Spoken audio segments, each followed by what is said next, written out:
Welcome to John Martin Talks, where we battle ignorance and apathy daily. The growing ignorance of just how special this experiment we call the United States of America is, and the apathy that we can't or won't do anything and everything to save her. Well, ladies and gentlemen, we got a great show for you today. We're going to start out with an article about the Black Caucus visiting the White House and putting pressure on Joe Biden, the first time they've officially met since he became president. And they're putting pressure, essentially accusing President Biden of not living up to the promises he made during the campaign. And we'll talk about that. They're telling him, give us what you promised. And then hopefully we'll have time to get into the warmongering. Lindsey Graham and many of his fellow Republicans are endorsing perpetual war. They have finally found something, or let me put it this way. I finally found something that I actually might agree with President Biden on, that we need to get out of some of these places. But principally, they're talking about Afghanistan and the war machine that is both parties doesn't want to have any part of it. But we'll talk about that. Before we go any further, we always have to talk about our sponsors. Our number one sponsor is BDU, Big Daddy Unlimited. Where you find all of our sponsor links is look above our show, no matter when or where you're watching it. You'll see what we're talking about today, and you can scroll on that and see links to our sponsors like Big Daddy Unlimited. They are literally your Second Amendment headquarters, because not only can you get guns and ammunition at factory direct pricing delivered directly to your door, but over 100,000 related items from tactical gear, survival gear, even swag. You can find it all at Big Daddy Unlimited. Check them out. You also, they call them your Second Amendment headquarters because that's exactly what they are. They are defending your Second Amendment headquarters on a daily basis. Check them out. Big Daddy Unlimited. We have patriotthreads.org, apparel with a purpose. They are a total fulfillment center. They produce high quality merchandise, principally like t-shirts and other types of gear like that, that have a patriotic theme to them, and they will help you with charity events. They'll literally produce the shirts, deliver them to where you want to, and help you decide how you want to split the profits with the charities of your choice.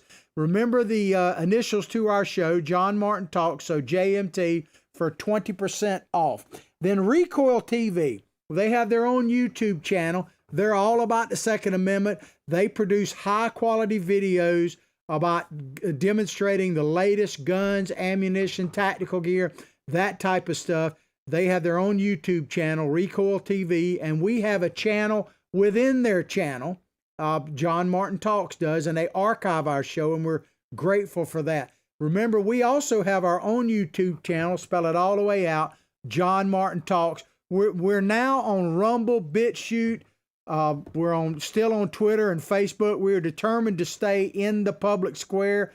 We're going to look into this Mike Lindell's new, the MyPillow guy, his new network that's starting, and of course President Trump when he does. We're looking to expand, and we're actually getting quite a bit of traction, I noticed, on BitChute and Rumble. So you may want to check us out on there as well. And we're developing a new website that is going to host our show as well. So there's a lot of things happening here, but what we need is for you to check out and support our sponsors. And no matter when or where you're watching the show, spread it far and wide. We greatly appreciate it. All right, let's get into, as I say, the meat and potatoes of this. This is a Washington Post article. Black lawmakers press Biden to deliver on his promises, and that's the picture of it yesterday in the White House. Black lawmakers pressed President Biden during a lengthy Oval Office meeting Tuesday to follow through on a range of campaign promises made to one of his most important constituencies. Because let's face it, Black Americans literally put Joe Biden in the White House. Now, Donald Trump, to his credit, got more Black votes than any Republican in history, a considerable more.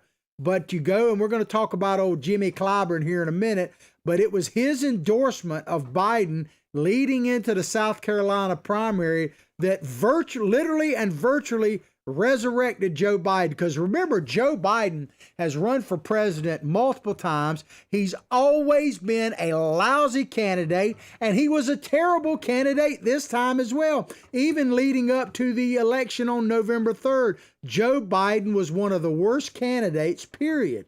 Although you have to believe that he was the greatest candidate ever if you accept the results, and we might talk about that some more in a minute. But the bottom line is Joe Biden, love it, hate it, and I don't like it at all, but he is in the Oval Office, and he is the 46th, I suppose, president of the United States.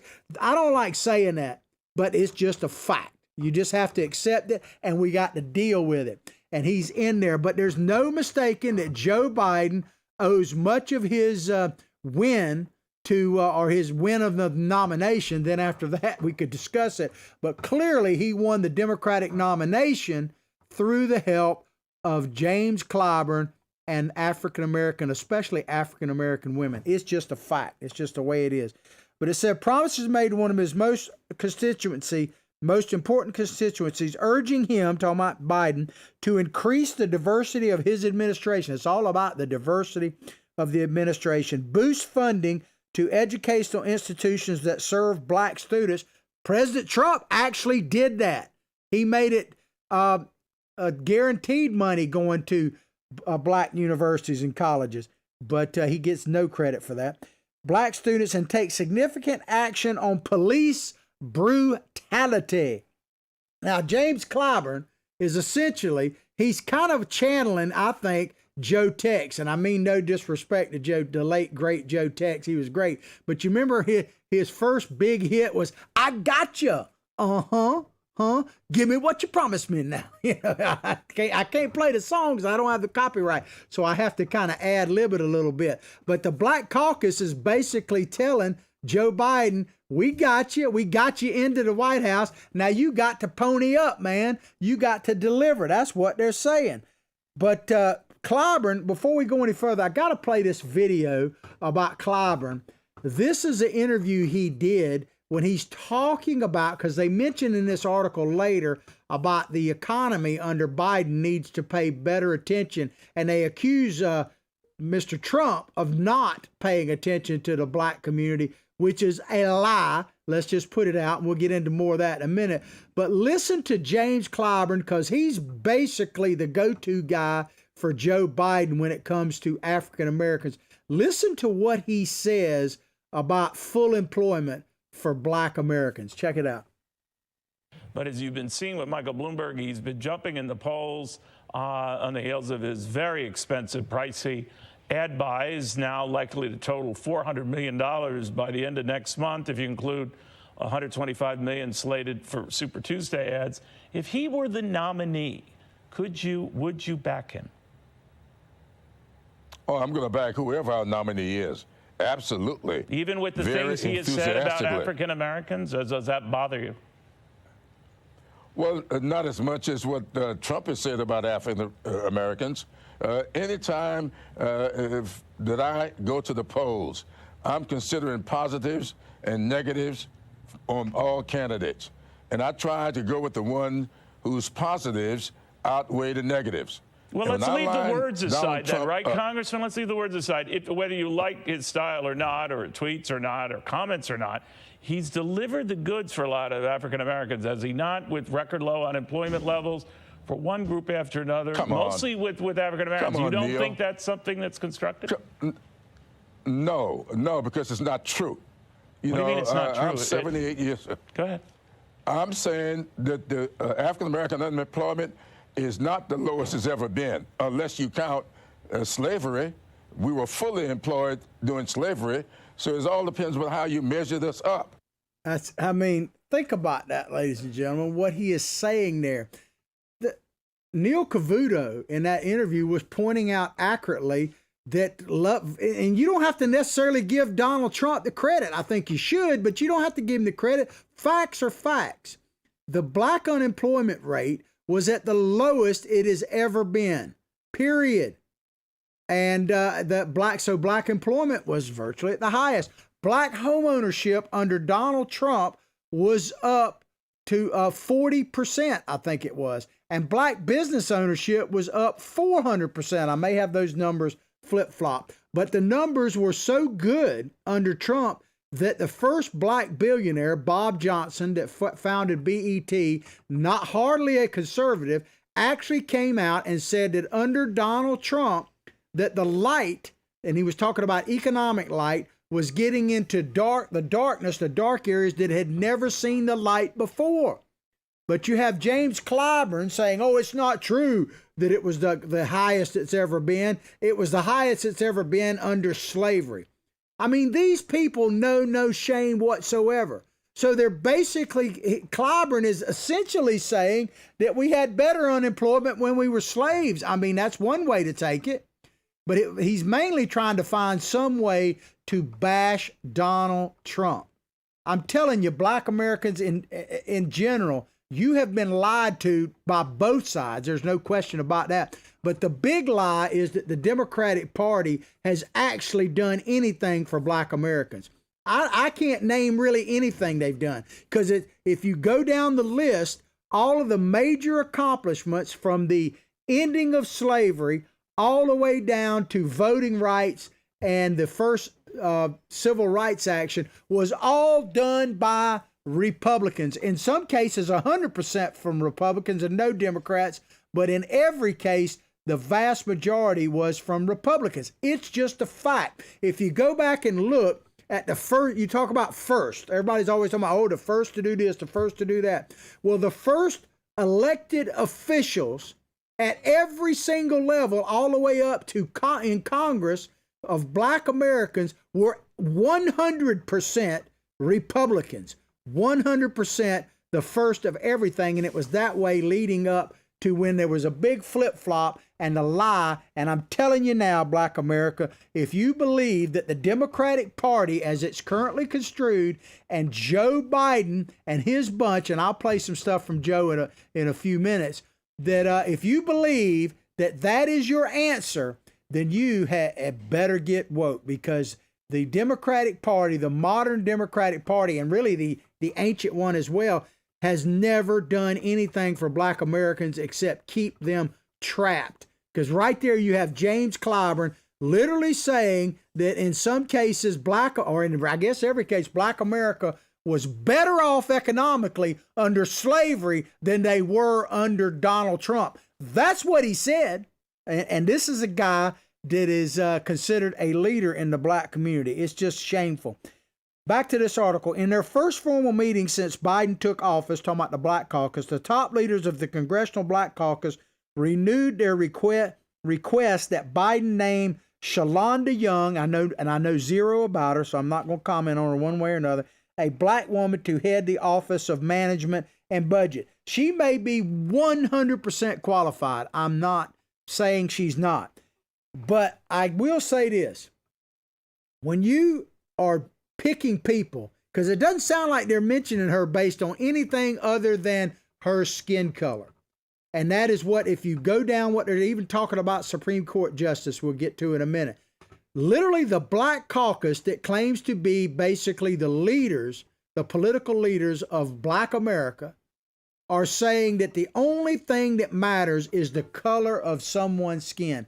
If true, like the Democrats say, if true, and I'm really sad to say this, if true, then the dream is dead. MLK's dream, Martin Luther King's dream about judging people by the content of their character and being essentially colorblind is dead. I mean, if you look at the people, the so-called leaders of the black community, certainly, as I said to my producer earlier, the loudest voices are clearly all about color, and content of character is irrelevant. In fact, they even beat down black Americans that have character. Like, for instance, when Black Lives Matter tore down the statue of Frederick Douglass, one of the greatest American patriots of any color that has ever existed, especially black American. Think about that. Frederick Douglass, they tore his statue down because they don't want black Americans to have any pride in being an American. That's what that's all about. Let's move along. They also sought and received assurances that Biden would name the first black female Supreme Court justice if a seat became vacant, and to back legislation enacting a commission to study potential reparations for descendants of slavery. Once again, they're talking about a Supreme Court judge based solely on skin color and maybe sexual orientation, but nothing to do. And I'm not saying this person or these people don't have content of character, but it actually, in my opinion, and it's based on, it's an opinionated, but it's a fact nonetheless, when you nominate somebody for any of these positions based solely on skin color, you actually do that person a disservice. It's very similar to saying that black Americans are incapable of getting voter ID, when there was even a new poll. We talked about a poll a couple of weeks ago, but there's a new poll out that still shows that the majority of black Americans think that voter ID is essential to voter integrity. But of course that doesn't fit the narrative. It doesn't keep people in control, because Democrats have to control black Americans. Think about that. If they lose control of black America and black Americans actually vote based on facts and make conscious decisions, then what's going to happen? They're going to lose. Because if you take a good look at black Americans, I'm telling you now, if you get truly woke and look at what the modern current Democratic Party is doing to you, then I don't see how you could possibly vote Democrat anymore. Period. I just don't see how you could do it. And as far as these reparations of descendants of slavery, that, ladies and gentlemen, I'm telling you, is intended to first get you riled up, pissed off, and out in the streets if you're black Americans. But it also increases your dependence on the federal government, which is ultimately where they want all Americans to be, but especially black Americans to be dependent on federal government programs, because then they got you. They got you under control, man. That's just the way it is. And Biden has already talked about this. He talked about this. This is when he was vice president of the United States. Listen to him talking to a group of black Americans and hear what he says.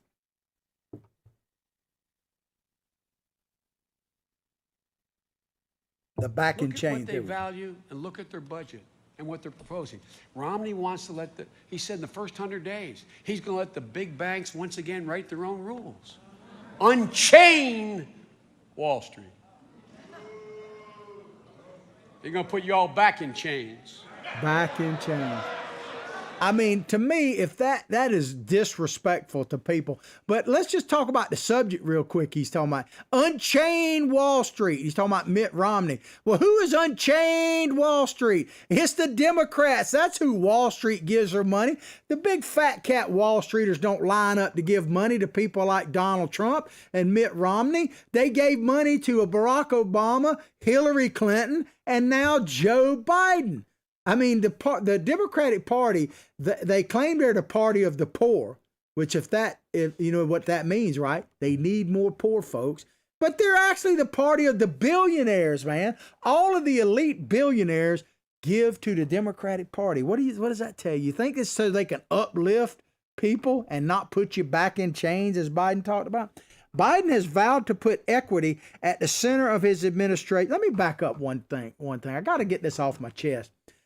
This is something, and I don't claim to totally understand black America. I think as an old white dude, an old country boy, if you know my history and all, some of you have been watching the show, a lot of new people on the show. Howdy, how are you? Glad you're here. Where you been? But you're in the right place now. I'm not politically correct. So I just tell it like it is. I don't go out of my way to offend people, but I don't worry about it. But let me tell you something I've always wondered about, and I hate lumping people into a general thing, but let's say the people that are black Americans that are diehard supporters of Democrats. They're like James Clyburn. You know, he was saying he looks at the pros and cons. When it comes right, he might do that in a primary, but when it comes down to it, he's not voting for the Republican. You could have the devil himself as running as Democrat, and James Clyburn is going to campaign for that person if they're a Democrat. But here's something I have never really totally understood. Why does black America, at least that core group that always votes Democrat, Why do they love big government? Because if you look at it, government has been the shackle, if you will, the boot, if you will, on Black America from day one.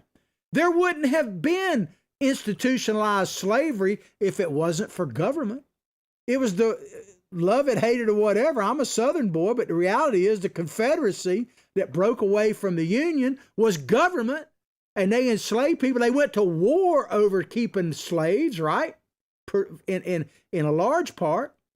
And then when you look at like Jim Crow laws that the Democrats, which were their laws, by the way, Jim Crow, and well, who put Jim Crow laws on the books? Democrats. But the bottom line is it was government. It's government that lied to you. It's government that did syphilis experiments on the Tuskegee Airmen. It was government that wouldn't let black people go to school. It was government that wouldn't let black people vote. Why in the heck do black Americans, and I'm not trying to paint all of them, but I'm talking about that core group that just believes the big lie and votes Democrat 100%, and Clyburn is right in there. They're coming looking for big government. Where has big government, other than maybe the Union Army under Lincoln, done a dadgum thing to help free black Americans? I don't get it. I don't get this dependence and this craving to depend on government. Because the black Americans that I see that are very prosperous, and there are many of them, are self-made people that are pulling themselves up from their proverbial bootstraps, overcoming obstacles. It isn't government that is empowering black Americans. I assure you of that. But I had to get that off my chest. All right, let's move along. Billy Bob, he's my psychic sidekick. Hadn't met him. He keeps me straight. He tells me to get it done, man. Get her done. Move along. He has a Twitter handle, by the way. It's at Billy Bob Bass, and mine is at John Martin Talks. We are determined to stay in the public square no matter what. We need your help. But Biden has vowed to put equity, not equality, big difference, equity at the center of his administration. But the White House meeting brought into focus the issues by which black voters will judge his tenure. Equity. So people get confused. They think equity means equality. And they're very, very different. Equality, you very rarely hear Democrats talk about equality anymore, because equality is about fairness. Is about equal playing field, not equal outcome, those kind of things. Competition that we have in a capitalist society. Equality is equality of opportunity, not a guarantee of results. So you rarely hear Democrats talk about equality anymore. But equity, oh man, they say equity, equity. I mean, over and over and over, man. But look at the definition. Look up the definition of equity yourself. It has very little, if any, to do with equality. But listen to the definition. Equity, the quality of being fair and impartial. So what they're basically saying is not about equality, but the quality of being fair and impartial. So they're supposed to be, when they say equity, it's supposed to be just fairness. It's an open playing field, fairness and all that, but it's not that. When they talk about equality, they're talking about guaranteed outcome, picking winners and losers.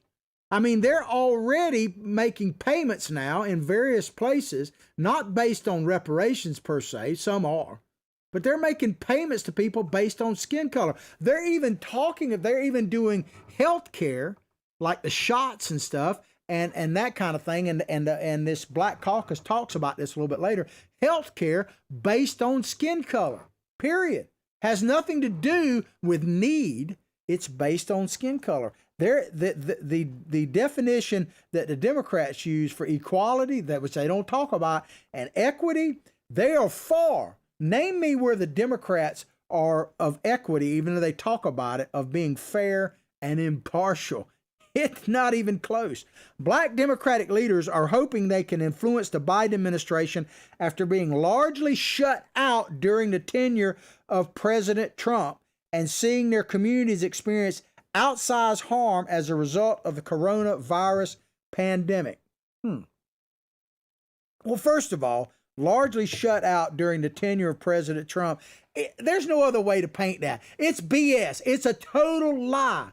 Black Americans, I gave you statistics earlier. I talked about Bob Johnson.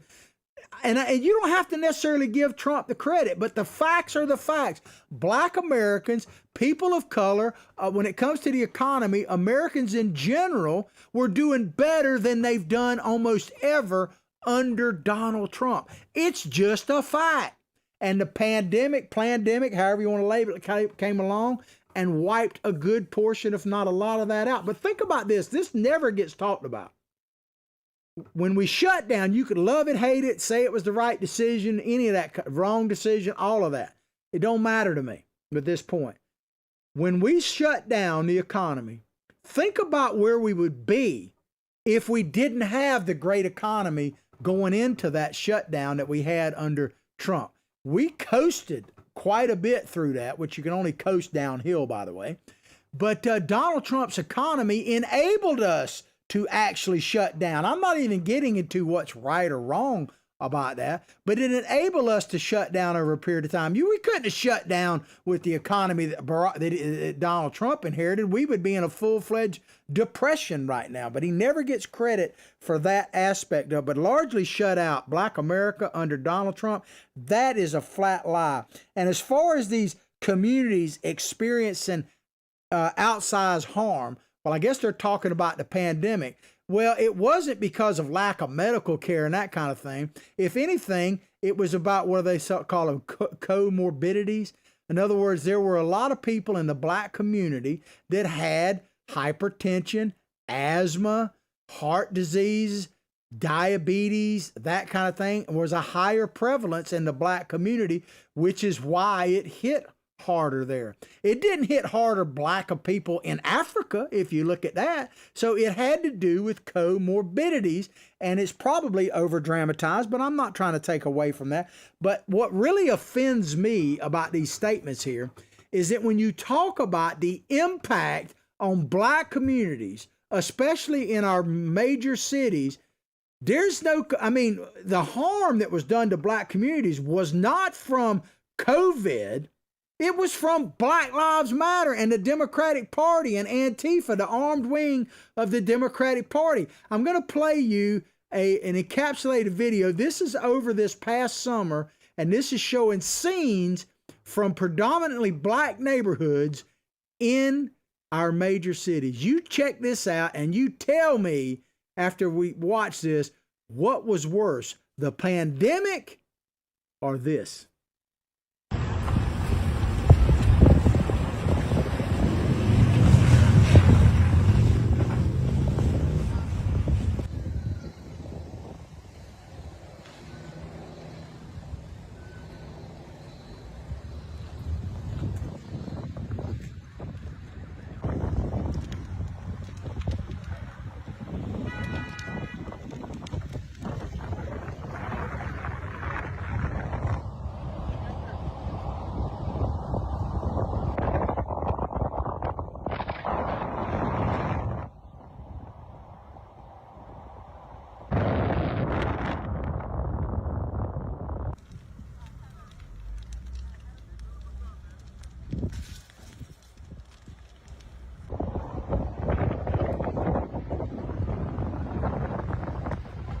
That's probably good enough.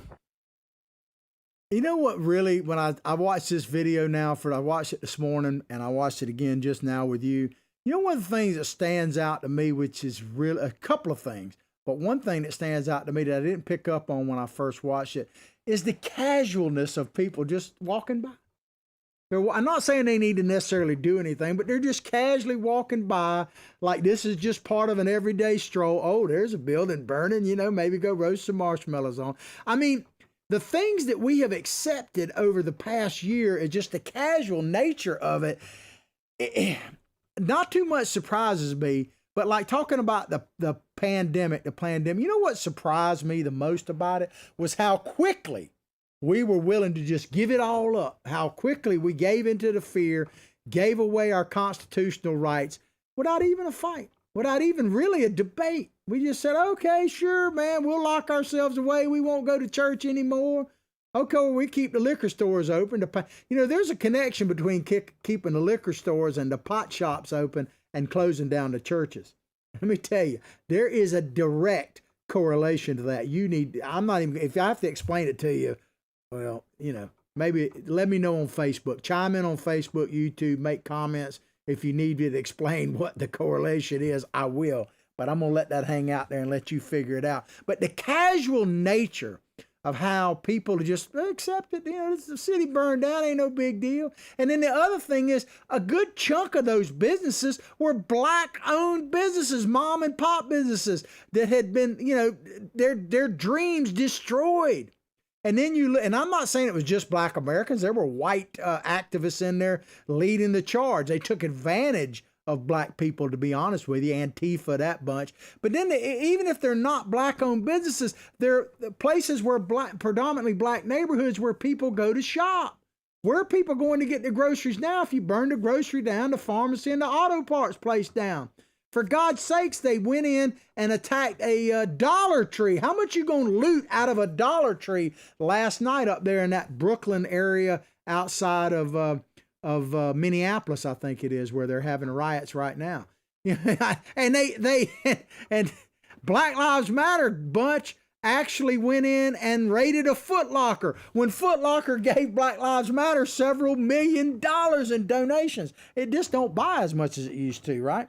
But the CBC Black Caucus members are also urge Biden to oppose efforts they see as curtailing voting access of people of color. We're talking about Atlanta and all of that. We've talked about that, but we'll talk about it a little bit more. Senator Raphael G. Warnock, who is up for re-election because he was in a special election. He's one of those new Democrats that helped get the control of the Senate to the Democrats. He said that the battle for ongoing voter protections had come up and that in this meeting, and that he had stressed that voting rights are preservative of other rights. And he's right about that. But what they're wrong about is that Georgia is somehow taking away your right to vote. If basically they've extended early voting, they've even increased it a couple of Sundays, and the only really thing they've done is essentially say you got to have voter ID, and if you request an absentee ballot, you got to have identification and proof that it's you. And from what I can see, Black Americans are actually all right about that until they get attacked and told a bunch of lies. But let me ask you this. So in response to what Georgia did, Major League Baseball has moved the All-Star game with $100 million impact out of Atlanta, one of the most African-American percentage cities in America, moved it to Denver, dadgum, Colorado, one of the mightiest, whitest cities on the planet. I'm not knocking either one of them, but the idea, and have tougher restrictions on voting, have voter ID already, and have shorter early voting periods than Georgia new law does. But they moved it there. And then, of course, Will Smith, not to be outdone, and I don't know anything about this movie, but apparently he's pulled a major movie production out of Georgia and has, I don't know that they've said where they're moving it, but they're moving it out of Georgia. Well, let me ask you, Major League Baseball, and let me ask Will Smith. I'll ask you, I wish I could get you on the show, Will. You have an open invitation to come. How does pulling your movie and all of its millions of dollars of production, which I'd be willing to bet a high percentage of people on the ground working there were people of color, and I know for a fact they were with Major League Baseball. There's been studies shown of that. How does pulling out hundreds of millions of dollars from Atlanta help Black Americans in Atlanta? Please, someone explain that to me. I just don't see it. I don't understand it. But this Senator Warnock said, and he's up for re-election in 2022. And if you guys in Georgia, Democrats, whoever, re-elect this guy, then you get what you deserve. Because listen to this dude. He said, President Biden understands that while we are working on a whole range of issues from health care to vaccinations to infrastructure, we can both work on infrastructure and the infrastructure of our democracy at the same time.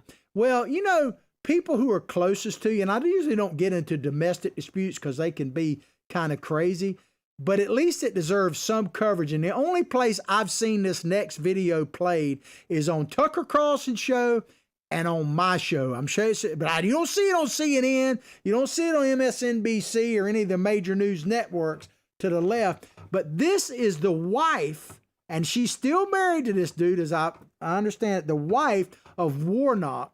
And this was never played, and this was during the campaign when he was running for Senate. To give it some context, apparently, and you'll hear it in the video, she had some domestic disputes with this dude, and he ran over her foot in an argument with his car and sped away, and the police were called. And this is the police, I believe, body cam video. Listen, if you're thinking about voting for this Warnock guy again in a year and a half or so, listen to what his wife says, and I think a couple of her comments are very telling. Check it out. This man's running for United States Senate, and all he cares about right now is his reputation. I work at the mayor's office, and this is a big problem. I've been trying to be very quiet about the way that he is for the sake of my kids and his reputation. I've tried to keep the way that he acts under wraps for a long time, and today he crossed the line. So that is what is going on here, and he's a great actor. He is phenomenal at putting on a really good show. Putting on a really good show. She's saying that her husband is fake, basically. And if you do even a modicum of research into this guy, you would see it. And he's talking about, this is what gets me. He's talking about here, what does he say? I want to make sure I quote him right here. Because he says here that he said that we can both work on the infrastructure and the infrastructure of our democracy at the same time. This is a guy that invited Fidel Castro. Hardly a person that is concerned about the infrastructure of democracy. Invited Fidel Castro to come speak at his church, man. The guy is inviting a communist dictator into his church, into his congregation to speak to them. I'm assuming to influence them in some way or another, unless he's going to say, don't do what he says. And yet he has the audacity, this is where his wife is right, fake, to stand up and say, I'm trying to defend democracy when you're highlighting and uplifting Fidel Castro. I mean, people, the truth. You need to know the truth. You don't have to be for Donald Trump. You can stay and vote Democrat all you want. I'm not, you have your right to vote whoever you want, but at least vote with your eyes wide open. You vote for this Warnock dude, you're voting for someone who supports communism. Well, I understand why he's linked up with Black Lives Matter, because Black Lives Matter at its core, its foundation was founded by Marxist communists. It's just true. Doesn't mean everybody that has a t-shirt or has a flag or a hat. I'm not saying that. But the leaders of it, the founders of it that are spending tens of millions of dollars on new homes, flipping houses, these communists flipping houses in the United States of America. I could do show after show just on those kind of things. I'm just giving you the facts. Check them out yourself. And as one news thing says, I give you the facts, you decide. I mean, I don't know what else to say. The meeting with black lawmakers comes, according to this article, at a particular turbulent time. And it seems like every time is particularly turbulent. What they're talking about is the George Floyd case. Is the defense, not the defense, but the prosecution rested, I believe, yesterday or day before, and the defense is about to start theirs. We know what's going to happen, ladies and gentlemen. Don't you know what's going to happen? Now, we don't know which way the case is going to go. That's not what I'm talking about. But we're going to burn. Minneapolis and other places around the country are going to burn after the George Floyd verdict, no matter what the verdict is. The only difference, and I'm not downplaying what happened, I'm just stating the facts to you about what's going to happen. If the cop is found guilty, and think about it, we got 3 more to try, so we got 3 more chances to burn. If he's found guilty, they're going to burn in celebration and say, I told you so. And God help us and I'm not trying to, everybody needs due process, so to speak. But if he is found not guilty, then, it's going to be bad. That's for sure. And I hope that doesn't influence the jurors one way or another. I hope they come out with a fair and equitable verdict. 10 miles from the site of the trial of George Floyd, a Brooklyn Center, Minnesota, that's where we just had our latest shooting, police officers shot and killed a black man during a traffic stop Sunday, setting off protests. Well, let me tell you, ladies and gentlemen, and we still don't know all the facts of this case. It seems like clearly mistakes were made. The officer has resigned after this. They're supposed to decide maybe today or tomorrow whether they're going to prosecute her. It's in many aspects a tragic case. But let me tell you what is rarely ever talked about. And I am not absolving the police officers in any case in this. Let the facts speak for themselves. But blood is on the hands of Democratic leaders and so-called leaders in the black community for fanning the flames and actually adding to the dangerous of a situation.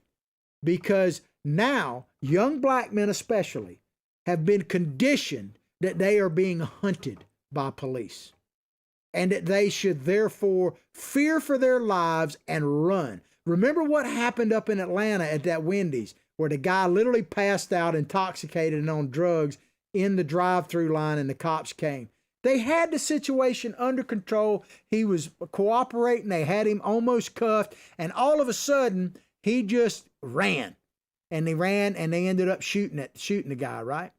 But if he had just gotten into the car, I don't know what would have happened, but it wouldn't have escalated the situation. This gentleman, in the video, we're not going to show it, but in the video that's pretty much out there, you know, he looked like he was cooperating, and then all of a sudden he just went ballistic. And I tell you, I really believe that the leftists that are pushing this issue that young black men are being hunted have blood on their hands because they've made young black guys believe that they have no choice but to run or they're going to die. And let me just tell you this. I've got black stepsons, several of them. 3 of them, as a matter of fact. We've had these conversations. I've had what they say the conversation, and I don't pretend to know exactly what it is to be a young black man, but I helped raise some of them, and I told them, look, under no circumstances, even if you're absolutely in the right and the cops are in the wrong, you cannot resist arrest. You cannot. If that happens to you, you must cooperate, and we'll work on getting you justice if that time comes. I'll stand up for you big time if I believe that. But you cannot resist arrest because you're going to escalate and create a dangerous situation where you or somebody else may be harmed or killed. It's just a fact. You can't do it. But black American leaders, so-called leaders, elected officials, like I'm about to play, are escalating this situation, and I really believe have blood on their hands. And at the top of my list would be Mad Maxine Waters. Listen to what she just recently said. The need to, make sure that people stay in their place, so-called, has been, what has been basically what has happened in America for all of these years. And I think it continues in various ways, sometimes a little bit more sophisticated ways, but the police, I think, really believe, and in some ways are led to believe, that their greatest challenge and their greatest chore is to keep black people in their place. Black people in their place. So when police officers come up, and in her district, by the way, a good chunk of people, if not the majority of police officers, are actually people of color between blacks and Hispanics. But she's saying that police officers are actually designed to keep black people in their place. And to me, that kind of stuff, that kind of rhetoric actually leads to violent confrontations. Before meeting, we're almost out of time. Before meeting with CBC members, Biden referred to that god-awful shooting that led to Wright's death. He said they're guilty. In other words, he's basically saying this police officer is guilty without knowing any facts. Of course, Vice President Harris did the same thing and came out, but no one is willing to wait for the facts and give due process. Do you realize that the city manager of that Brooklyn, whatever that city's name, Brooklyn something in Minnesota, actually got fired for simply saying that the police officer in this case deserved due process. In other words, they need to go through the system. And that person was fired. All right, we're going to skip all the way down here because I'm just about out of time. I was going to play you the crime bill video, but we don't really have enough time. Joe Biden, you know, I put cognitive Joe Biden versus senile Joe Biden. They really need to know, because back when Joe Biden was as cognitive as it could be, he told Black America when it came to locking up their children, and it didn't matter. It didn't matter what the reason was. They needed to be locked up before they become predators. That's the guy that was the most cognitive. Now, senile Biden, who's there now, who knows what he would do. Perhaps, and we'll end with a funny note here, ladies and gentlemen, perhaps the Black Caucus, if they want to get their way, would have been better off bringing some children and grandchildren there. Because remember this animated video, and it's actually the true words of Joe Biden. Maybe they should have brought some of their children with them, because Joe Biden loves little kids and they love him. Check it out. And by the way, you know, I got hairy legs that turn turn blonde in the sun. And the kids used to come up and reach into the pool and rub my leg down so it was straight, and then watch the hair come back up again. They look at it. So I learned about roaches. I learned about kids jumping on my lap. And I've loved kids jumping on my lap. By the way, do you catch that little phrase he says in that? And that's really was Joe Biden at his real speech he gave, that the corn pop speech, as some people call it. That's an excerpt from it at dedicating this pool. He says, I learned about roaches. Do you know who, and he never gets asked this question, but do you know what he was talking about there? He's talking about he learned about roaches. He's talking about Black children. He's calling them roaches, but that is the dude that's been elected to the White House. God help us, man.